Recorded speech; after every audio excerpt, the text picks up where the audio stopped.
Hey guys, Hippopotamus here, and today I'm going to be showing you my crit tank build that I use in the DZ.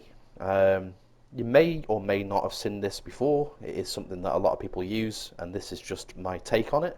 So I'm going to go through each of the choices that I've made at each step, as we normally do, and discuss why I've done that and how you may change things if you so please. So to start with, on the specializations table, the main thing I really want to say is that you can use any of the specializations. It doesn't really matter. There is things from other trees that will be of use and benefit to this build, but in my case, I have chosen the Technician. The main reasons for choosing the Technician is just because of Amped, which is going to give me one extra skill tier. This is going to help my Defender drone be just a little bit more potent and also keep my decoy out just a little bit longer, which helps remove my nameplate. We also have the EMP grenades, and because I have a piece of golden gear, that's 10% extra to the status effect that this grenade creates, and it can destroy or remove enemy skills, and also disrupt players, disallowing them from putting out skills like a defender drone or using a pulse, whatever they may have equipped.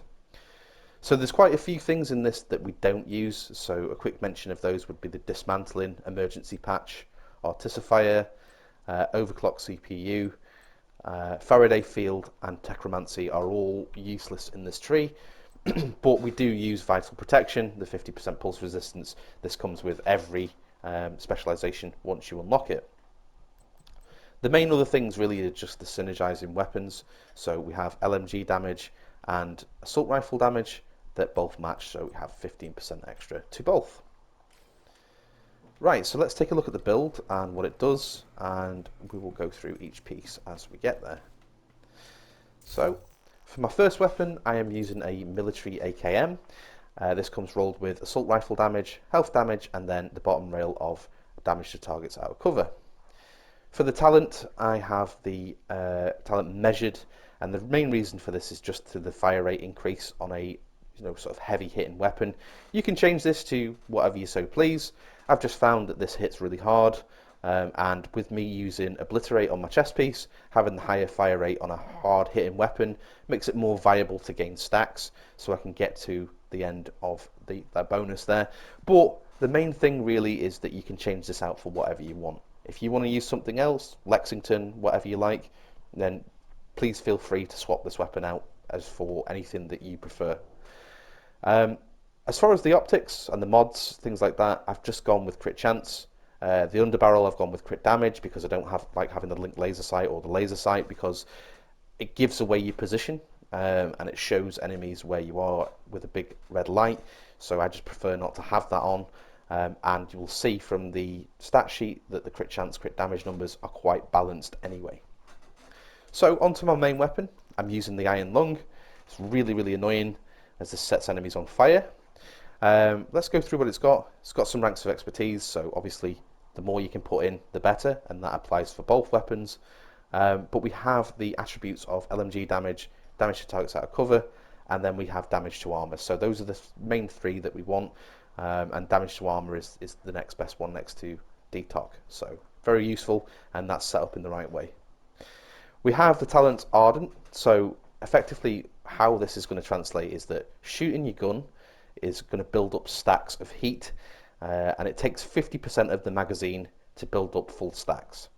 So when we're at full, it basically ignites enemies, sets them on fire, and it depletes once you reload or swap weapon, so it'll fully deplete the meter and you can't hold on to that bonus, so you have to keep remainingly shooting the weapon to keep hold of that bonus, which is eventually going to run out, and then you're going to have to restart the process again. So for my pistol, I'm just using the TDI card. Again, the main reason is just for the extra skill tier, and I believe that this is going to quite nicely sort of synergize with the specialization that I'm using. If I am holding my pistol, I'm going to gain one extra skill tier, and that's going to give me a little bit of extra value for any skill that I might be using at that time. Mine just comes rolls with pistol damage, and I have the talent of preservation on it. So if I kill an enemy, I'm going to gain 10% armor over 5 seconds, and if that enemy's kill is a headshot, it's going to give me an extra 10%, meaning that I get 20. and I've just got mainly crit chance and crit damage mods placed onto there. We'll see once we hit the stat sheet why I've done that. So I should probably talk about the gear pieces, and it feels most appropriate to talk about the golden piece first, which is a named anarchist cookbook. The reason why we're using this is because of the talent, and also because of the brand set. We have, for one piece, 10% status effect, which is going to increase our EMP grenades, but it's also going to give us 10% more burn for our LMG, which is really good, and this so happens to tie in really well with how we gain a little bit of extra damage. For the core attribute, I have armor, and then for the attributes, I have crit hit damage, crit hit chance, and a crit hit damage mod at 12%. It's the talent that we are quite interested in, Perfectly Wicked. Again, the perfect variant is not much better than the normal variant, but with it being on a golden piece that's going to help us anyway, it seems like common sense to take it. Perfectly Wicked, what it's going to do is, when you apply a status effect, we're going to increase total weapon damage by 18% for 27 seconds, which is just a bit longer than the regular version, so we get to hold on to that bonus for just a little bit longer, which is great. So we also have some ranks of expertise into that. Again, with this being armor and armor cores across the board, any ranks of expertise that you can put in, you're going to feel that little bit more value, as it is a percentage, and we are taking more armor, so we're going to get a higher number to boot with that. So we'll move over to our mask, and we are using a Grupo Sombra mask. This gives us 13% crit hit damage. We have the core attribute rolled of 170,000 armor. We have some ranks of expertise, and we have crit hit damage, crit hit chance, and crit hit damage. For our chest piece, we are using the Lengmo bomb armor, and we have 3 pieces of this, so I guess we'll go through the brand set bonuses so it makes sense as we get to each one. The explosive resistance can be quite nice in PvP. Obviously enemies do throw grenades and use explosives, so a little bit of resistance is going to go a fair way to help us protect ourselves. We are all tanky anyway, so this will be quite nice.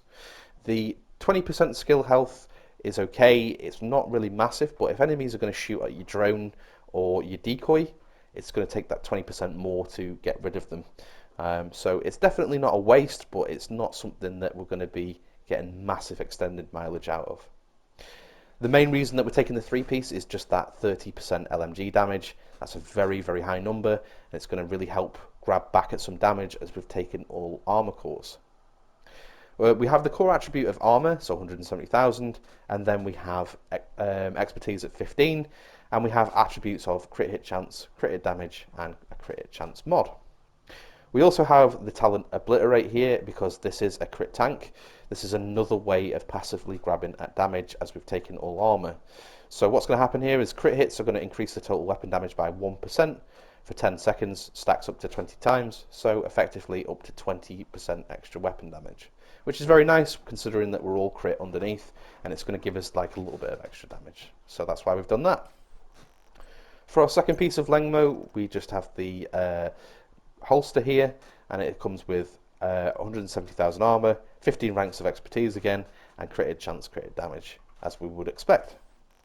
Very much the same for the knee pads, pretty much across the board here. Again, we've got 15 ranks of expertise, armor, crit hit chance, and crit hit damage. For our other piece, and this is another name piece, is the Contractor's Gloves. This comes with LMG damage at 10%, which is going to be useful as that's our main weapon. We have a roll of 170,000 armor, 15 ranks of expertise, and the all-important damage to armor stat, which is a multiplicative bonus, best in slot. And then we have crit hit damage also rolled onto this because we have enough crit chance by this point to reach close to the cap. Okay, for the skills, we are using a holographic distraction. The main reason is just to take away your nameplate, and it can sort of hide you when you rogue, give you the element of surprise. And also help you escape from some tricky situations in certain cases. So it is a excellent skill, and you'll see a lot of people using this in the DZ. However, you know, if you want to use the pulse, you can use the pulse. If you want to use something else, feel free to use something else here. The more important skill that I would say that you definitely want to keep hold of is the Defender Drone. The reason for this is just straight up damage reduction. When you have this out, it's going to reduce the damage that you take in PvP by 15.7%, which 15.7% is better than nothing. So we have that set up in such a way. Don't forget that we also have the EMP grenades again. We can use this to disrupt agents or disrupt enemy skills.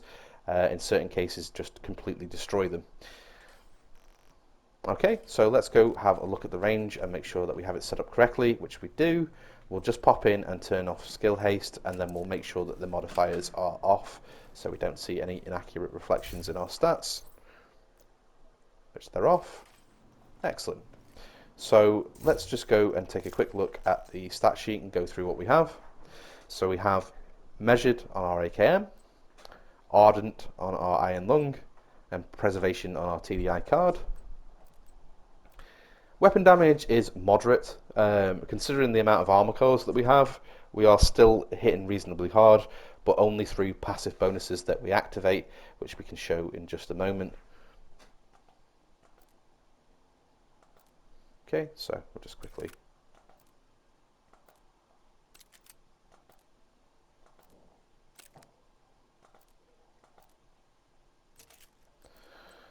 okay. So again, like I said, we do see lower damage numbers here, but we do gain some back from brand set bonuses and also from talents that we have equipped, allowing us to hit potentially a lot harder than what we have on paper here on the stat sheet. Perfectly Wicked is going to give us an extra 18% when we do a status effect, and Obliterate is going to give us an extra 20 when we do 10 crits. Brand sets are as follows. So we have Grupo, Golan, 3 pieces of Lengmo, and 1 piece of Petrov, obviously with the contractors best in slot. We're a little under 2 million armor at 1.956, so near enough 2 million. So we are going to be that little bit more tanky, and we are passively grabbing at damage, which is going to allow us to trade that little bit harder and potentially get the enemy on fire to the point where they can't return, and we can keep putting that damage onto them. So we also have the decoy and the defender drone, which both have reasonably low cooldowns, and they also have that little bit of extra health that we benefit from the Lengmo bonuses. Okay, so let's take a quick look at the build and talk about the main aspects of it. So I think really the important thing to do here is to justify the choice of weapon that I have here, which is my AK, and you can see that with measured on, the top half of the magazine is going to shoot faster, and it's going to allow me to fill up Obliterate fairly quickly. And by the time we get to the end of the magazine, the bonus is already full, and I'm shooting at that harder, slower hitting fire rate, which is going to do more damage. But this is just a backup weapon. This is just going to help me when my main on-hand weapon is either out of ammo or I have to reload and there's an enemy still in front of me to potentially finish them. So as you can see, we can use Ardent to set enemies on fire, which we have done there, and that's going to stop them from returning fire. So potentially very, very annoying for anybody that you're fighting against in PvP. And you can see that we're still hitting for reasonably large numbers in PvE. Obviously this will translate differently in PvP, but considering that we're all blue cores, the amount of damage that we have from our bonuses is going to help us quite significantly. So the other things to mention is just obviously we have the TDI card. This can be used if we're maybe running away from an enemy, and we have the defender drone active. We can just quickly switch to our pistol and get some more value out of that. And also if we need to run away or try and get closer to an enemy by using a decoy, we can hold the pistol in our hand and get some more duration and health out of both. Don't forget that we also have the EMP grenades that are going to benefit from the 10% of the Golan status effect. So enemy skills we can chuck out and disrupt and stop those enemies using other skills or just slow them down. So we can see that we do get quite a reasonable amount of duration on that. Okay, so hopefully this one was helpful. I know I've not really been putting out a lot of videos. I'm going to try and get the rest of my builds out on YouTube over the next couple of weeks, and then we'll see how we go on with the new patch and potential builds from that point. Okay guys, hope you enjoyed. Thanks, and see you in the next one.